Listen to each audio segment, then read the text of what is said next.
The sun pierces through the morning mist of a dense forest. Shafts of gold slice through the thick canopy, catching on drifting pollen and softening the silhouette of towering evergreens. The earth breathes with a hush of dawn. Birds call in cascading notes.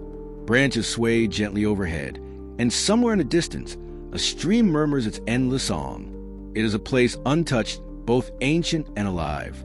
Footsteps disturb the stillness, measured, unhurried. Tom Bennett, a man in his 40s worn by both time and terrain, walks steadily along a forgotten trail.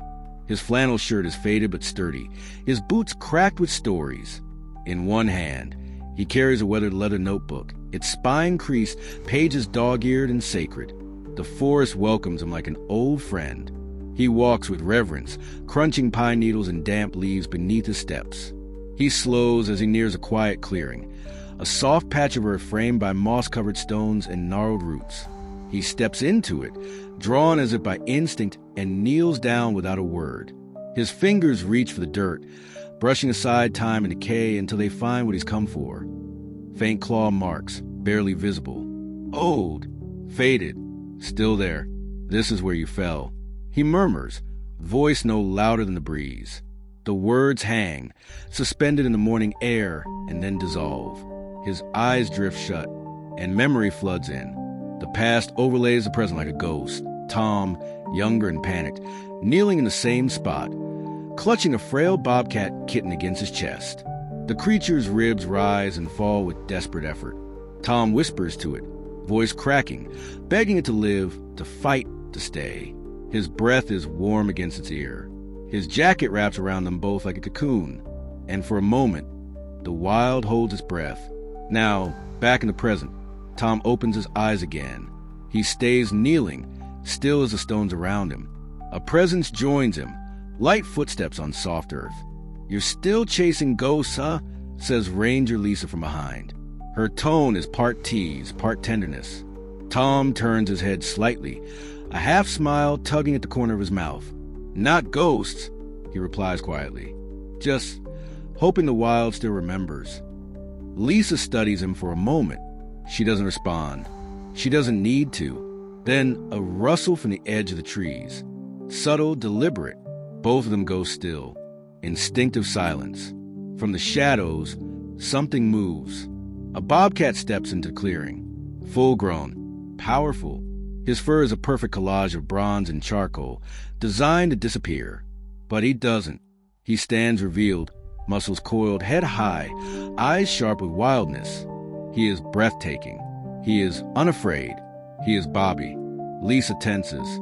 Her hand drifts toward her holstered sidearm. "Don't." Tom says softly, not taking his eyes off the animal. Bobby holds his ground. He tilts his head just slightly, gaze fixed on Tom. And something shifts in that look. Something old, something known. Not fear, not challenge. Recognition. Tom lowers himself fully to the ground, legs folded, hands open on his knees. He does not speak again. The forest holds its breath. Bobby moves. One slow step. Another. His breath clouds in the cold morning air. He draws closer, closer, until he is no more than a foot away. Then he stops. Tom doesn't move. A long, quiet moment passes between them, and then Bobby presses his head, slow and certain, into Tom's open hand. Tom exhales a breath he's been holding for 5 years. Lisa watches, her expression softening, awestruck. "He remembers," she whispers.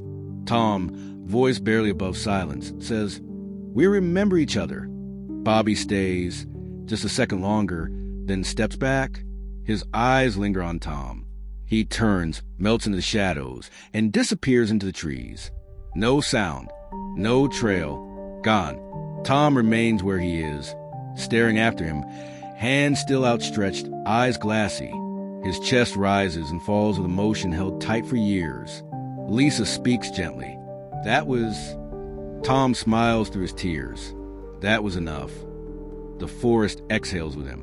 A breeze stirs the leaves. A distant woodpecker starts its rhythmic drumming. The light has shifted, warmer now, higher.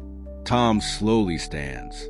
He opens his notebook, writes a single line, then closes it again, without reading back. He tucks it away. Lisa walks beside him as they start back the way they came. Behind them, the clearing stands empty. The claw marks remain. The wild is silent once more, but changed. As they disappear down the trail, the wind moves to the trees again, whispering secrets only it understands. And the wild goes on. Fade out